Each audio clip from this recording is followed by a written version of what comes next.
because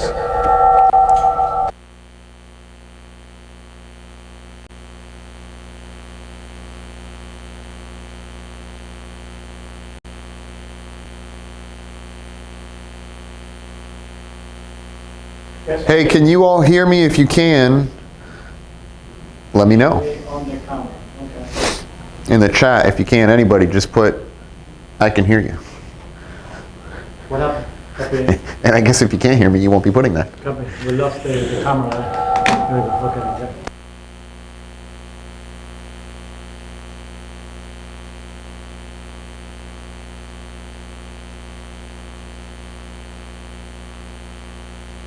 What's going on, everyone? Hey, can you all hear me? If you can. I guess I can hear myself.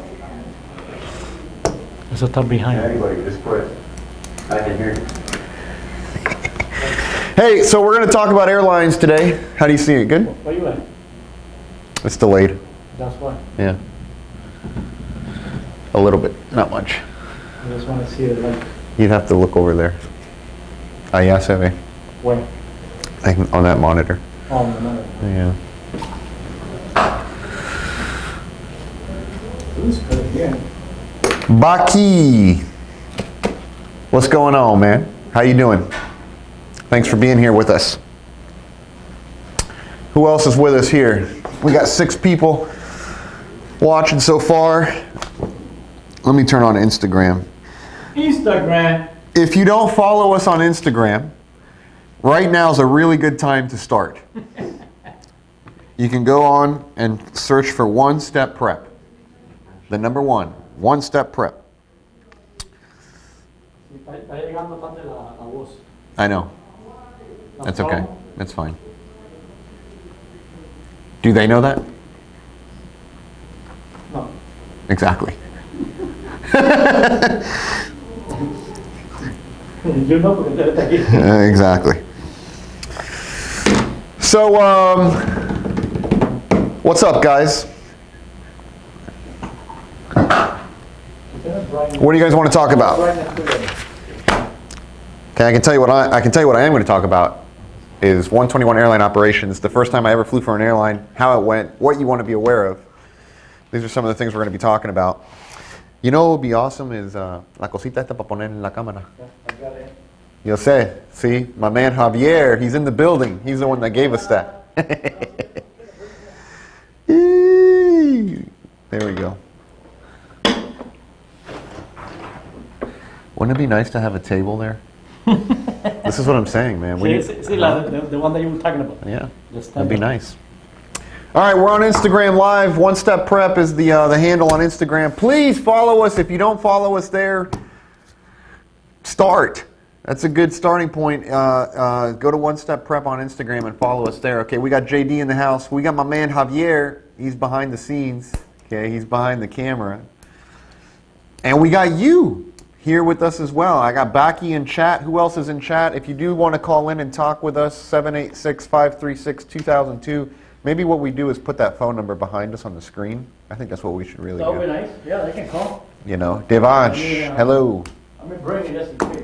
786-536-2002. I'm going to talk to you guys today about flying for your first 121 airline experience. And the reason I decided to do this is because it is very much a challenge for people that have never been in an airline before. Now, who is that? That's somebody who is a military background, civilian, perhaps Part 91 corporate background. Maybe you did banner towing, flight instructing, really anything that is not airlines. And you're going to show up to your first airline gig. You're going to start taxiing out. The weather's going to drop. You're going to need a takeoff alternate, and the captain's going to tell you get a amendment to our original release. And you're going to look at them with a blank stare because you have no idea what that person's talking about. By the way, I'm speaking from experience. Okay, so if you're wondering how I know, because I'm speaking from experience. Okay, Nakil, he's starting his flight training. Congratulations, brother. Eduardo in the Instagram chat. So, look, how many of you if anyone, currently fly for an airline, and what were some of the things that you did not know before you showed up and that you wish you would have known? Some things you didn't know and you wish you would have known. Skyscraper on Instagram, how you doing, man? Thank you for joining us here. So look, one of the first things I want to share with you is this. If you currently fly a corporate jet, you currently fly an F-16, you're a naval aviator landing on an aircraft carrier. You are, what else could you be? You do crop dusting, you do banner towing, you do whatever you do, and it's not an airline, okay? One of the challenges that we see is that you're unaware how to proficiently push back from the gate, the jet bridge, how to get out of the jet bridge. So I'm going to talk about a little bit about that process. Skyscraper says, you are an inspiration to me. Thank you, brother. I appreciate you. Nakil, I don't know about you. Please describe yourself. He doesn't know about me. Well, I'm me. What can I tell you? I'll share. Let me share real quick with this gentleman here. I fly for a low-cost carrier. We started One Step Prep. We help people with type rating training. I've taught 737 for 4,800 hours in sims. I know about airplane stuff. I like meeting people. Thanks for being here. And hopefully I can help you. All right? So look, let's talk about the pushback sequence. Look, one of the things that you have to be aware of, one of the things you need to be aware of is that unlike your beach jet, your Cessna Citation, or the Challenger, okay, there are a lot more than just the flight crew that are involved in a 121 airline environment pushing an airplane back. You have the dispatch center, a dispatcher, operations control center, maintenance control, gate agents, who are also typically the ground coordinator, the ground security, okay, GSA they call it. You also have your operations personnel. You have a lot of personnel, and so you are effectively not only a pilot, but you are very much an orchestrator. You orchestrate all of these different positions, right? You are not only in charge as PIC in the captain's seat flying the aircraft, but you're very much the go-to point of contact, the tip of the spear for all these other people that are involved in this operation. And so what happens is, because there's people involved, sometimes you end up with distractions. And with distractions, I'm going to share a true story with you, okay, here in just a minute. With distractions, sometimes it takes you away from what you're primarily trying to get done, okay? And what you're primarily trying to get done is, of course, the safe operation of the aircraft. Now, on Instagram, I'm noticing you guys say there's some noise. Which noise are you talking about? Do you guys have a noise on YouTube? I don't have any complaints on YouTube. YouTube stream is cool. Go to the YouTube and watch on the YouTube, okay? If you have any issue with the Instagram channel, I would say go to the YouTube, because the YouTube's running right now, and it seems to be running fairly well. Cool. So look, check it out. You're at the gate. You show up, man. You're doing your pre-flight flows. You're doing the FMS loading. You're doing the briefing. You're doing the flight attendant briefing, as well as the flight crew briefing with the captain or the first officer, right, depending upon what position you're in. And then all of a sudden, maintenance personnel comes up. Then all of a sudden, the gate agent comes up. Then all of a sudden, there's a boarding problem. Then all of a sudden, somebody doesn't have a ticket. Somebody's sitting in the wrong seat. Somebody wants to switch seats. By the way, in recent times, somebody doesn't want to wear a mask. They don't want to wear their CDC mandated face mask. And now we have a little bit of a boarding issue, right? So now what do we do? How do we handle that? How do we make sure that we don't deviate attention and focus from what we're trying to get done in the cockpit, but rather we have all these other things? So this is one part of that, right? And apart from that, you're in a 121 environment, so you need a release. What's a release? Okay? A release is basically a document, it's a sheet of paper, that gets delivered to you in a stack of papers like this. It's usually one page, though, out of all this stack of papers. And there's a little, on the bottom part, there's your flight plan, right? There's all these different things. And on the bottom part, there's a fit for duty statement. It basically says you certify that you are well rested within compliance of the governing regulation, which is FAR Part 117, which is rest and duty requirements, okay? And 26 What's videos. How many videos we have on the NG? 20. 20, man, probably 42. It's over 20 hours. Yeah. Yeah. So Yeah. Sorry. you have a release that says you're compliant, right? Now, in that release, okay, it very much tells us how we're going to operate the flight. We're going to operate the flight from, I'll give you an example, Miami to Orlando, okay? We're going to operate it with 12,000 pounds of fuel.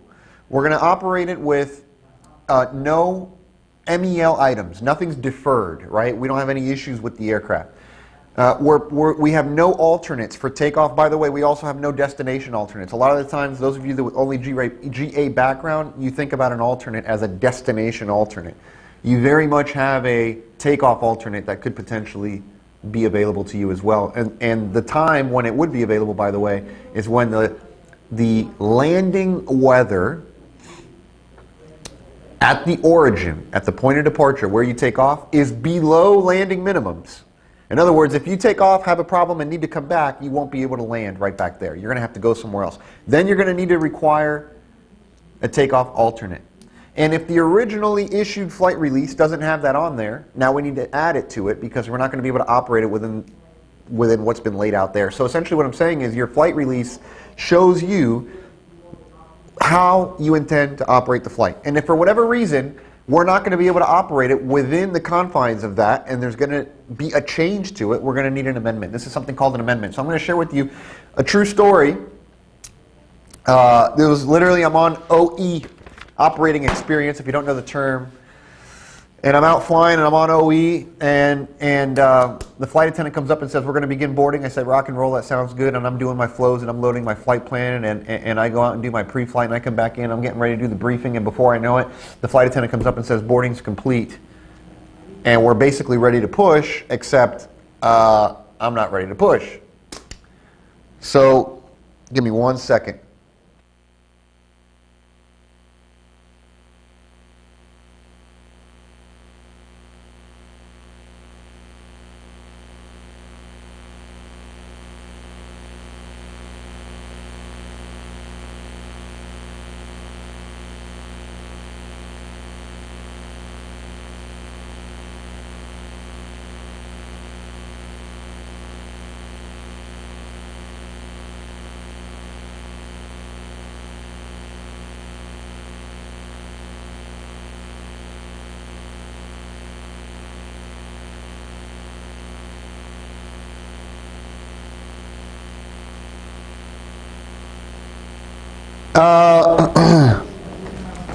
So I'm doing this FMS loading, and I'm getting ready to brief, and the flight attendant comes up and says, hey, we're ready to push. And I'm like, okay, that sounds good. Except for the fact that I wasn't ready to go. Because I'm literally day one flying in a 121 environment. I'm doing my OE, and I feel so behind because I had no idea, frankly, of all of these other behind-the-scene things. This was my first 121 that were going on. So, awesome line check airman that's acting as my OE captain. He says, relax, man, take your time, go at your pace. If we have to take a delay, we'll take a delay. Don't worry about it. Let's get this thing briefed up. Let's do this thing right. Let's operate safely. So I do the briefing, do the checklist before start to the line, then finally, okay, we're ready to go, cabin secure, right? Let's go. Do the before start below the line, we call for push, we end up coming out. And finally, I feel caught up. It was that first moment, though, where I realized, man, there's a lot that happens behind the scenes in this 121 environment that I just was not aware of. This goes far beyond just flying the plane. It's not only that I need to fly the plane, but it's also that I need to understand these other behind the scenes concepts. So I keep flying, and in one of these flights, probably about a month later, we go to start the engines, and the engine doesn't start. I fly a 320, if you don't know. Nakil, I need your help, he says. My friend, I would love to help you. Please send me a message, and I will do my best to help you as best I can. And you can send me a message right here on Instagram, all right? And we'll link up. Okay, so a few months go by, and we go to start the engine, and the engine doesn't start. And of course, I fly the 320, so we have an ECAM. So I get an ECAM that pops up, and it says ignition fault.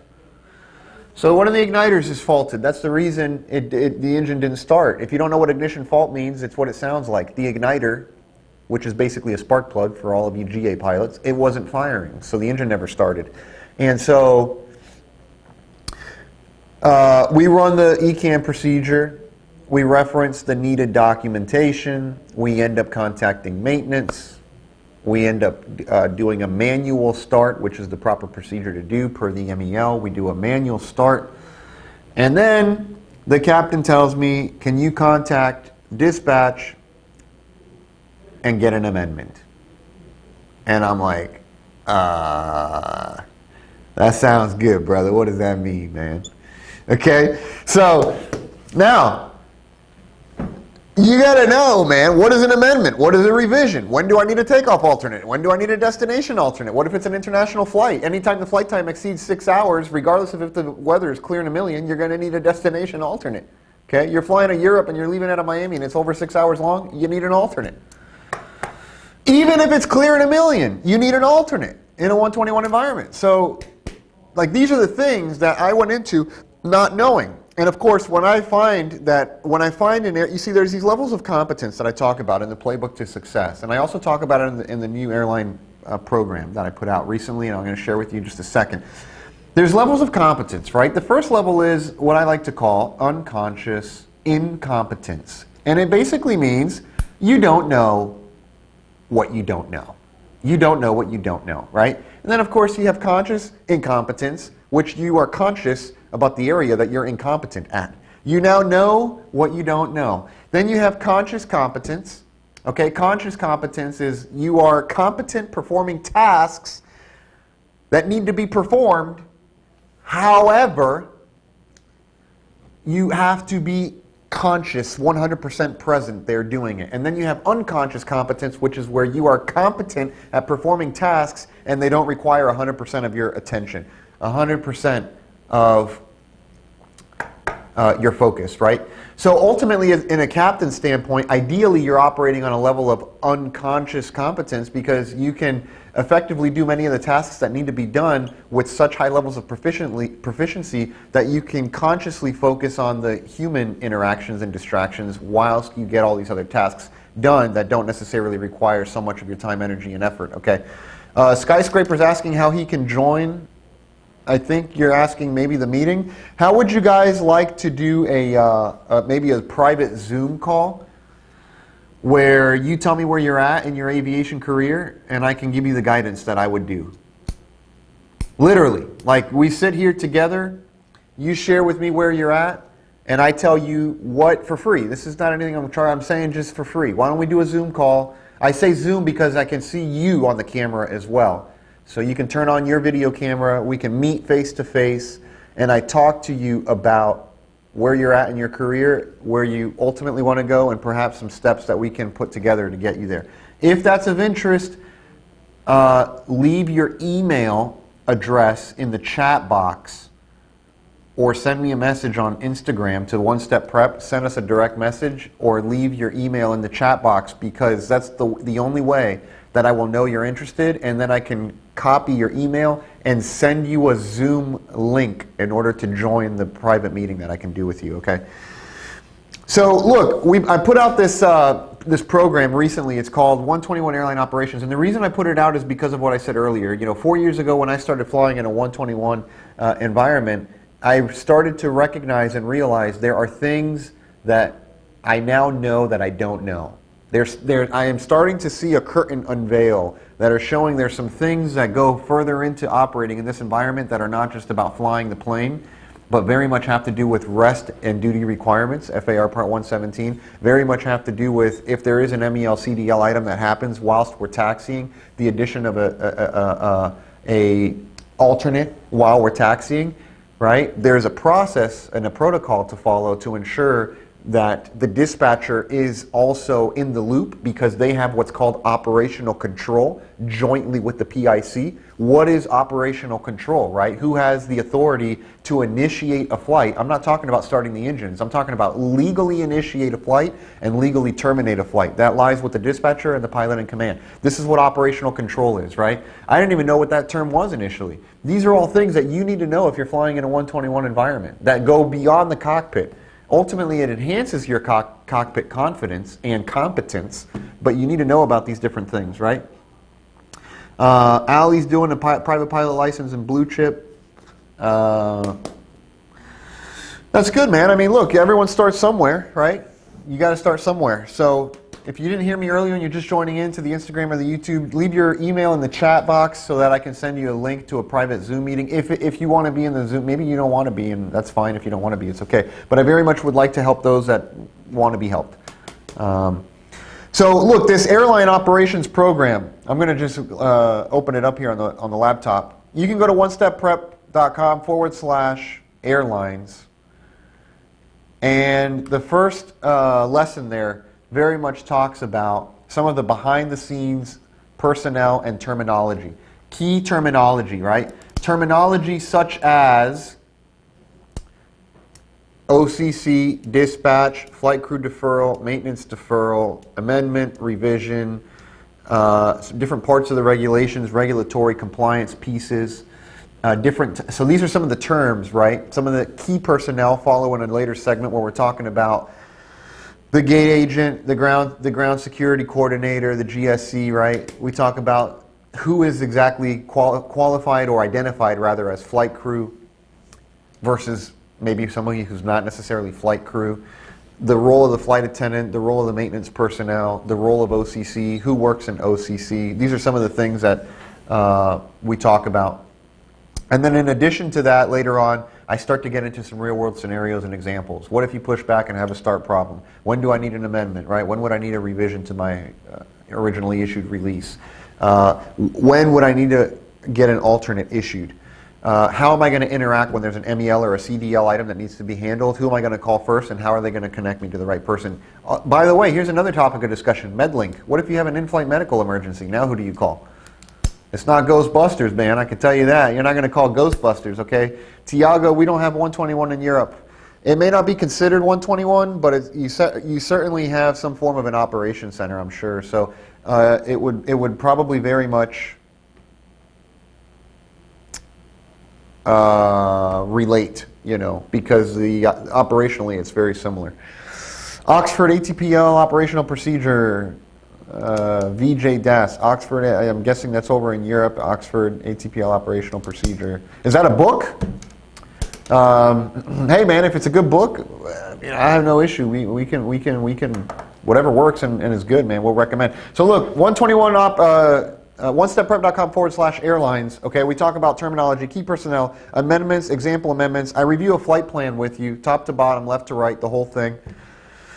We go through alternates. I'm going to brief a Jeppesen chart. Okay, those of you that are flying GA and you're not using Jeppesen charts, and then you're going to later on go to a airline environment, you're probably going to use Jeppesen. Maybe not. Okay, there's some other providers out there. It doesn't have to be Jeppesen, but I'm guessing you're going to use Jeppesen. Now, if you haven't used Jeppesen, you're going to want to know how to use Jeppesen, even going into an interview, because they may very well ask you to brief a Jeppesen chart, and conveniently there's a little strip on the top that actually says briefing strip. People actually don't realize that, but if you look at a Jeppesen plate, there's a little line there that says briefing strip vertically. So I take you through how to brief a Jeppesen plate, how to visit MEL, CDL items and write-ups and operative equipment essentially, and then of course the pushback sequence as I mentioned earlier. I talk about not only the personnel that are involved there, but the actual sequence of events. Cockpit to ground, right?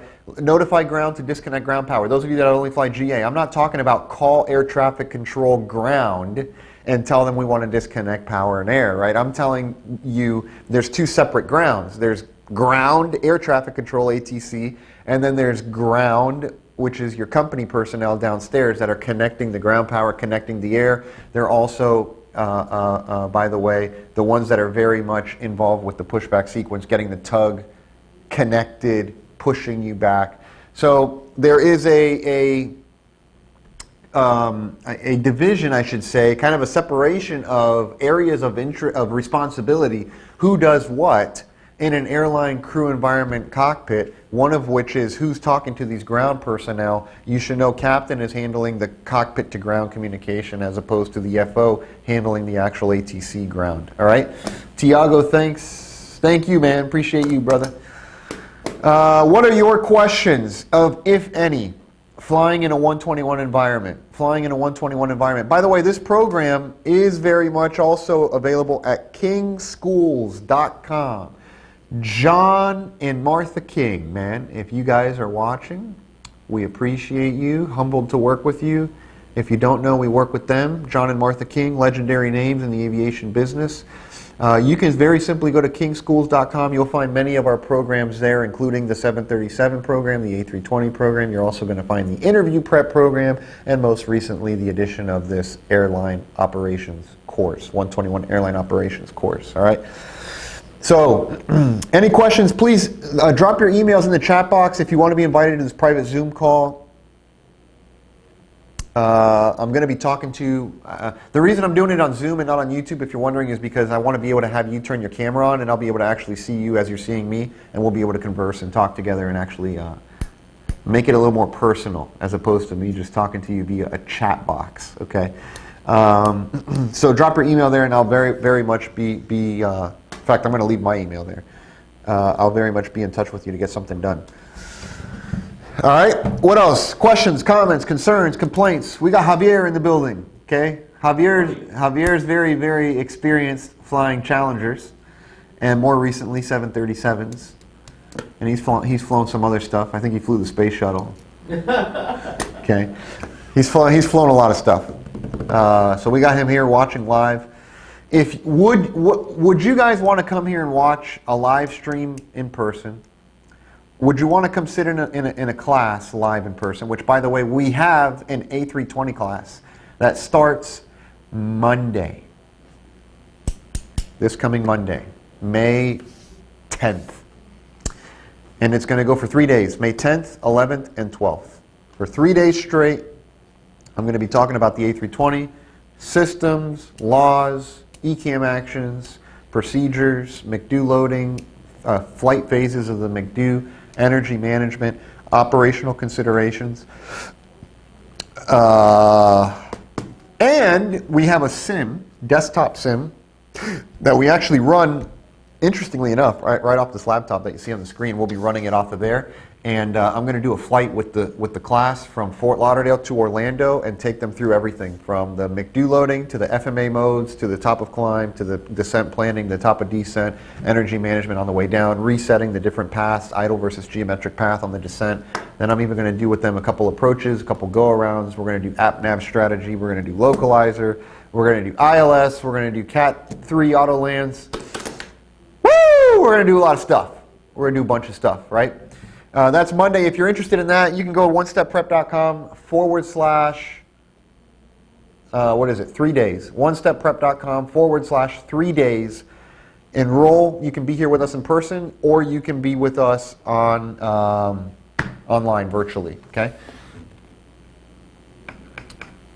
We got a request for something on Instagram. Maybe I'll go chat with these people here, I think, on Instagram. They want to do something. Hey, so that's it for the day, folks. I hope you found interest and value in the program and the live stream today. onestepprep.com / airlines for the 121 program. onestepprep.com / 3 days for the A320 program. Starts on Monday the 10th. It's $997 to be with us here in person, or $297 to be with us virtually, which will be recorded and you keep it for 30 days thereafter. And very much visit us if you're in Miami. Please, please, please come on by and visit us here in Miami. We would love to have you here in the studio. Maybe we put you on the camera. Maybe you sit down here with us and we can actually deliver more value to you by putting you on camera. All right? Drop your email. Send me an email. I left it in the chat, so just send me an email if I can help you somehow, some way. If you want to do a private meeting, we'll do it, and we'll put a plan together for you. All right? I'll see you in the next live stream.